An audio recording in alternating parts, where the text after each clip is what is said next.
Hey everyone, welcome back to the channel. My name's Tim, and this is Tim the Trailman. As you can see by the title, I'm in Alaska. But real quick, before I jump into the meat and potatoes of the title, I posted a video on a Colorado trip a couple months ago. I'm gonna get back to that. I've got it all filmed, need to edit it. This video will explain why that project was put on hold. Also, I'm using the laptop as notes to tell my story of how I got to Alaska and not jump around too much in this story, just to get that out of the way. So now let's jump into the story of what brought me to Alaska. This all started with a vacation idea that a group of friends were going on this upcoming January of 2025, and they invited Mary and I to go along with them.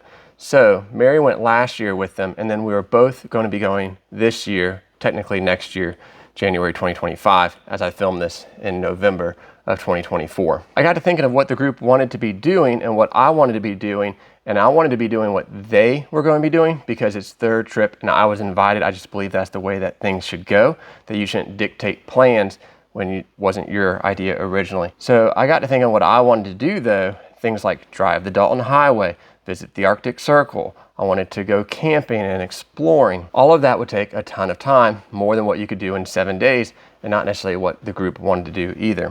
I also would want to drive the Dalton Highway and do exploring with my own 4Runner. I built it up. It's the overlanding rig of choice for me and my family.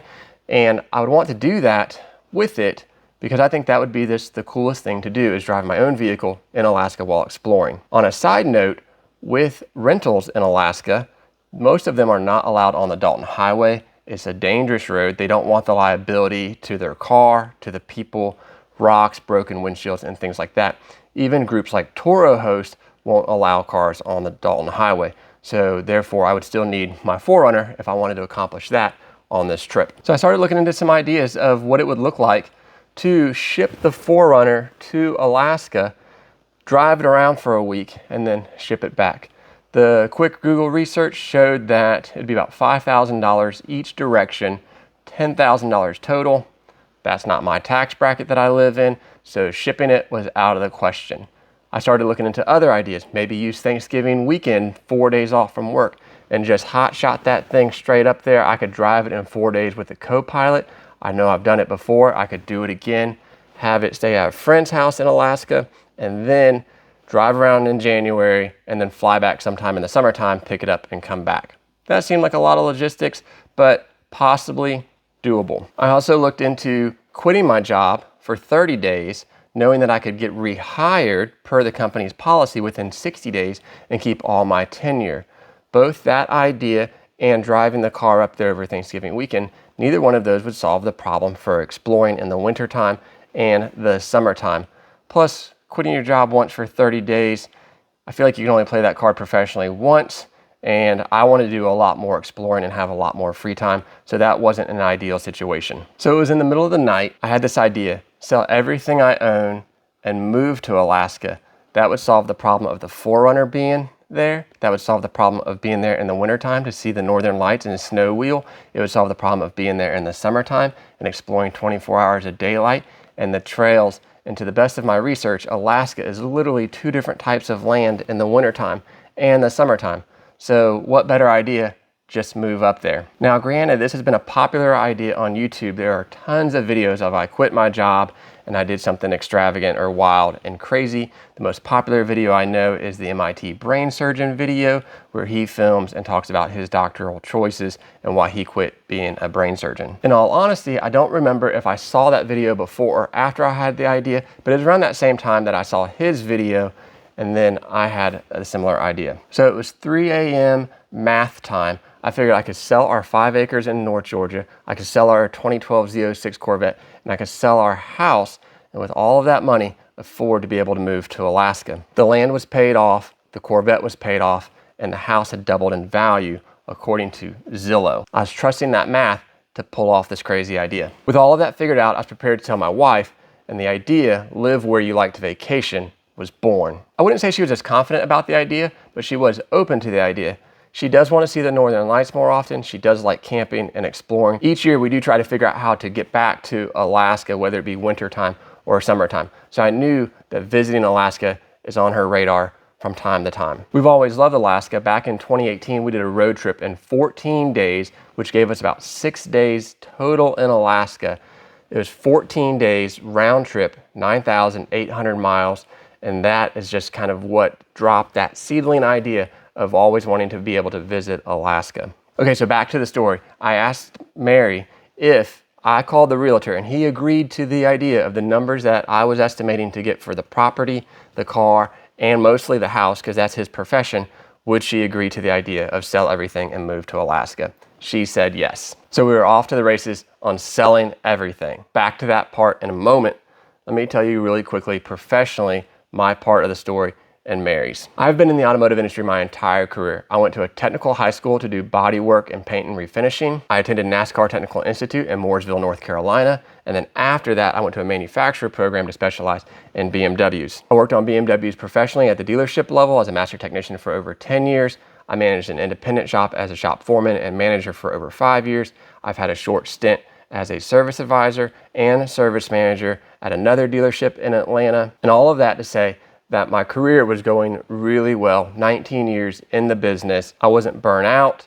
I had no ill will towards the industry. It has been good to me, my family, my hobbies. The biggest hurdle was the logistics of visiting or vacationing to Alaska while working a full-time job in the lower 48. So of course, Mary was going to ask the question, what would I do for work in Alaska? I told her I'd figure it out when I get up there. She knows my hard work ethic, my experience, and she has seen with the ease of me getting jobs in the automotive industry that there would be no concern if I wanted to work in the automotive industry in Alaska, that I would be able to do that. Every website I looked at said now hiring, and it had moving bonuses, sign-on bonuses, and there was availability from technicians, service advisors, service managers, you name it. Alaska is no different than the lower 48. Companies need people to work. My first goal is to explore Alaska, devote myself full-time to this YouTube channel, and really have no backup plans. After all, I know corporate America will be there if I need them from my personal experience and other people's experiences and stories. So I wasn't worried about finding a full-time job if I needed it outside of YouTube. For Mary's work, she works remotely from home and she has so for the last 4 years. She worked for a large grocery store chain. They said yes is the short version that she could work from Alaska. Okay, so back to the story of selling everything. We sold our land to our realtor for more than what we paid for it 4 years ago. We sold our Z06 Corvette for more than what we paid for it 9 years ago. And we sold the house for more than what we paid for it 10 years ago. So all of this is tax-free money, either due to a government rule for it being my primary residency or my loss of income for the remainder of the year. All of that would lower my taxable income as a whole. So no taxes on selling those 3 major items. We also sold a lot of other stuff. Those were the 3 major items. We sold my beloved 2007 single cab Tundra, and then we sold shed belongings, home belongings. We were only going to take a little bit of stuff to Alaska. We were all in on this. There was no turning back. Okay, so on to getting a quote from movers. On a side note, I've never paid a mover in my life. I've owned a pickup truck for a long time. I've been able-bodied. I've had friends. I've helped friends move. People have helped me move. So I've never called a moving company. So real quick in the comments, let me know what you believe a quote from Atlanta, Georgia to Fairbanks, Alaska would cost. I reached out to 2 different companies that got back to me, and not including the cars, I was quoted $32,000 and I was quoted $23,000. I don't know if I own $32,000 worth of stuff, honestly. So I wanted to shift and not necessarily pay movers, even though they would pack it, ship it, insure it, and then unload it at my house. I felt like I wasn't going to pay that much. So with those 2 quotes on hand, I started looking into pulling a trailer.